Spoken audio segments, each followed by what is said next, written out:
Hello बच्चों, मैं Gautam Singh Shri Ramakrishna Memorial Inter College से मैं आपको कक्षा 11 की भौतिक विज्ञान का भाग 2 पढ़ा रहा हूँ। इसमें मैं आपको पहला पाठ प्रत्यास्थता का अध्ययन करा रहा हूँ। इसमें मैंने आपको बहुत सारी परिभाषाओं को पिछले वीडियोज में आपको बता चुका हूँ। आज मैं आपको दो दृढ़ आधारों के बीच कसे हुए तार को ठंडा करने पर तार में उत्पन्न बल के बारे में आपको समझाऊंगा। मान लेते हैं कोई एक तार है, इस तार को मैं दो दृढ़ आधारों के बीच बांध दूं और जैसे ही मैं उस तार को ठंडा करूं तो उसके तार में सिकुड़न आती है। तो वो सिकुड़न जो होती है वो उन दृढ़ आधारों पर एक बल तनाव उत्पन्न कर देती है। उस तनाव को हम कैसे निकालेंगे? तो मान लेते हैं, माना L लंबाई का लंबाई L तथा अनुप्रस्थ काट क्षेत्रफल A का एक तार लेते हैं जो दृढ़ आधारों के बीच कसा है। जब तार को ठंडा किया जाता है तार लंबाई में सिकुड़ता है जिससे कि वह आधारों पर एक बल आरोपित करता है। माना तार के पदार्थ का m प्रत्यास्थता गुणांक y और अंधेर प्रसार गुणांक अल्फा हो। यहाँ पे हम मान लेते हैं प्रत्यास्थता गुणांक y और अंधेर प्रसार गुणांक अल्फा हो। यदि तार के ताप में डेल्टा T डिग्री सेल्सियस की हम कमी कर दें, कितनी कमी कर दें, तो तार में जो है कितनी सिकुड़न आ जाएगी, डेल्टा L की सिकुड़न हो जाती है। तब हम अल्फा बराबर लंबाई में कमी बटे प्रारंभिक लंबाई गुणे ताप में कमी, अल्फा बराबर लंबाई में कमी बटे प्रारंभिक लंबाई गुणे ताप में कमी, यानी डेल्टा L बटे L इंटू डेल्टा T। तो हमें यहाँ से डेल्टा L का मान निकाल लेंगे तो इसका हम इधर गुणा कर देंगे तो डेल्टा L बराबर L alpha into delta T हो जाएगा। यंग प्रत्यास्थता गुणांक y बराबर होता है प्रतिबल बटे विकृति। तो हमें प्रतिबल निकालने के लिए हमें y और विकृति का गुणा करना है, यानी प्रतिबल बराबर y गुणे विकृति, और विकृति मैंने कितनी निकाली है, ठीक है, अल्फा इंटू डेल्टा टी। भाई विकृति को मैं समझा चुका हूँ। विकृति में की परिभाषा क्या है? किसी तार की लंबाई में परिवर्तन और प्रारंभिक लंबाई के अनुपात को हम विकृति कहते हैं। L मैं इधर ले आऊंगा तो डेल्टा L बटे L बराबर हो जाए अल्फा इंटू डेल्टा टी, ठीक है। अब चूंकि प्रतिबल बराबर होता है बल बटे क्षेत्रफल, तो F बटे A का हम इधर गुणा कर देंगे तो F बराबर हो जाएगा प्रतिबल गुणे A। प्रतिबल का मान मैंने कितना निकाला था, y alpha into delta T, वो मान मैं यहाँ रख दूंगा। तो आपको दृढ़ आधारों के बीच कसे तार में उत्पन्न तनाव F बराबर y A alpha delta T प्राप्त हो जाएगा। आप लोग समझ गए होंगे। जब कोई दृढ़ आधारों के बीच एक तार को बांध दिया जाता है तो उस तार को हम ठंडा करते हैं। जैसे ही हम ठंडा करते हैं तो उसके तार की लंबाई में कुछ सिकुड़न आ जाती है। तो वो सिकुड़न जो होती है उन दृढ़ आधारों पर एक तनाव उत्पन्न करती है। अब जब तनाव उत्पन्न करती है तो यहाँ पे हम मान लेते हैं प्रत्यास्थता गुणांक y और अंधेर प्रसार गुणांक अल्फा है, और ये हम मान लेते हैं कि उस तार के ताप में डेल्टा T डिग्री सेल्सियस की कमी की जाती है।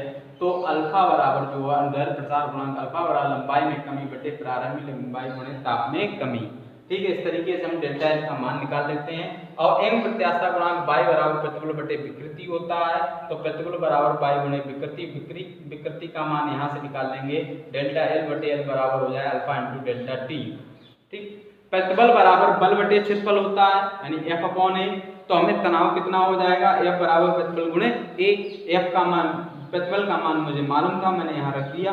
तो जो दृढ़ आधारों के बीच तनाव है वो F बराबर y A alpha delta T होगा। प्रत्यास्थ स्थिर ऊर्जा, ध्यान दें जरा। यदि हम किसी तार को खींचते हैं तो उसके अंतराआणविक बलों के विरुद्ध हमें कुछ कार्य करना पड़ता है। कोई भी वस्तु है क्या, कोई तार लेते हैं तो अगर मैं उसको दोनों सिरों से पकड़ कर खींचता हूँ तो उसके अंतराआणविक बलों के विरुद्धों के कुछ कार्य करना पड़ता है, क्योंकि प्रत्येक वस्तु होती है अपने कणों से मिलकर बनी होती है और जो कण होते हैं वो अपने अंतराआणविक बलों के द्वारा जुड़े होते हैं। तो सीधी सी बात है, आप समझेंगे जरा दोबारा फिर। जब किसी तार को खींचते हैं तो उसके अंतराआणविक बलों के विरुद्ध हमें कुछ कार्य करना पड़ता है जो कि तार में प्रत्यास्थ स्थिर ऊर्जा, जो कि तार में स्थित प्रत्यास्थ स्थिर ऊर्जा के रूप में संचित हो जाता है, अतः तार की स्थिर ऊर्जा बढ़ जाती है। ध्यान दें, जो हम कार्य करते हैं वो स्थिर ऊर्जा के रूप में संचित हो जाती है, जिससे कि उसकी स्थिर ऊर्जा में वृद्धि हो जाती है। हम मान लेते हैं, माना एक तार की लंबाई L है तथा उसका परिच्छेद क्षेत्रफल कैपिटल A है। माना इस तार की लंबाई के अंदर कोई बल लगाने से तार की लंबाई में x की वृद्धि हो जाती है। कितनी हो जाती है? x की वृद्धि हो जाती है। तो हमें क्या करना पड़ेगा? अंतःदैर्ध्य प्रतिबल बराबर जो हमारा सूत्र है वो F/N A है और अंतःदैर्ध्य विकृति बराबर होता है x/L, क्योंकि वृद्धि हमारी कितनी हो रही? x हो रही, तो अंतःदैर्ध्य विकृति बराबर होता है लंबाई में वृद्धि बटे प्रारंभिक लंबाई। तार के पदार्थ का यंग प्रत्यास्थता गुणांक y बराबर अंतःदैर्ध्य प्रतिबल बटे अंतःदैर्ध्य विकृति। अंतःदैर्ध्य प्रतिबल F/A है और विकृति x/L है, तो इस तरीके से हम सॉल्व कर लेंगे तो FL बटे x × A। अब चूंकि तार को x लंबाई में हमें तक खींचने के लिए जितना बल लगा, कितना बल लगाया, तो वो बल हम यहीं से निकाल लेंगे, तो F बराबर YAL × x हो जाएगा। अब अगर तार को मैं अनंत सूक्ष्म लंबाई, तार को मैं और अधिक अनंत सूक्ष्म लंबाई dx तक खींचे, तब हमने कितना कार्य करना पड़ेगा?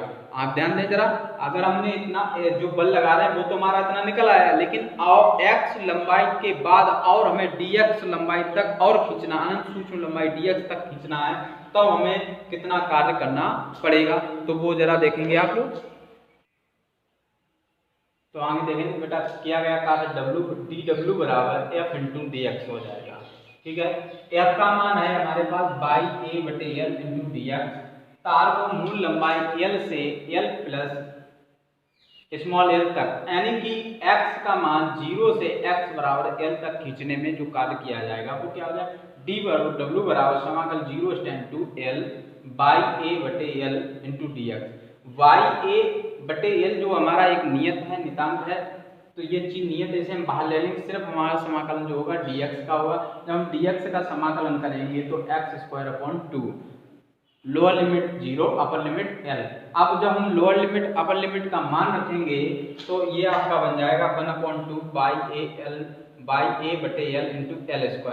अब हमें क्या करना है? L का भाग, कैपिटल L का भाग तथा गुणा करने पर, तो हम जैसे ही हम यहाँ पे भाग भी करेंगे गुणा भी करेंगे, तो YAL ये तो यहाँ पे लिख लेंगे, YL बटे L यहाँ लिख लेंगे और L बटे L × L। तो ये संख्या आपको जो YL बटे L है ये प्रतिबल है, ये LYL है विकृति, अब L × A बराबर आयतन, क्योंकि क्षेत्रफल गुणे लंबाई बराबर आयतन होता।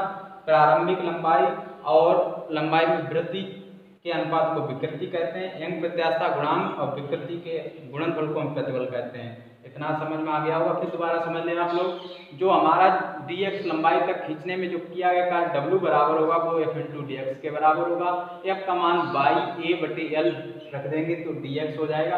अब तार को मूल लंबाई, जो हमारी मूल लंबाई L थी, अगर मैं उसे स्मॉल l तक और खींच लूँ, अर्थात x बराबर 0 से x बराबर l तक खींचने पर जब मैं इसका समाकलन करूंगा, हमारी लोअर लिमिट 0 होगी, upper limit L small l होगी, तो YA बटे L × dx।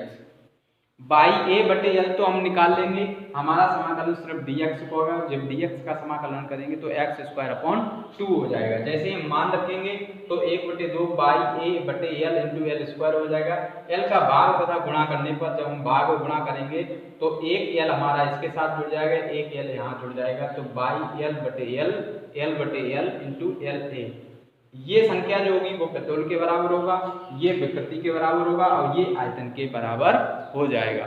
अब इसके आगे देखें बच्चों, अब इसके आगे देखें, यह कार्य जो होगा तार में प्रत्यास्थ स्थिर ऊर्जा के रूप में संचित हो जाएगा। जैसा कि मैं पहले ही बता चुका हूँ, किसी तार में जो है अगर कोई बाह्य बल लगाते हैं तो जो बल होगा वो उसके अंतराणिक बलों के विरुद्ध हमें कार्य करना पड़ता है। वो कार्य जो होगा वो उसमें स्थिर ऊर्जा के रूप में संचित हो जाता। तो हमने जो कार्य निकाला है वो इसमें उसके स्थिर ऊर्जा के रूप में संचित हो जाए, यानी U बराबर जो होगा वो W के बराबर हो जाएगा। अब W का मान जो होगा मैंने आपको लिखाया है 1/2 गुणे प्रतिबल और गुणे विकृति गुणे आयतन।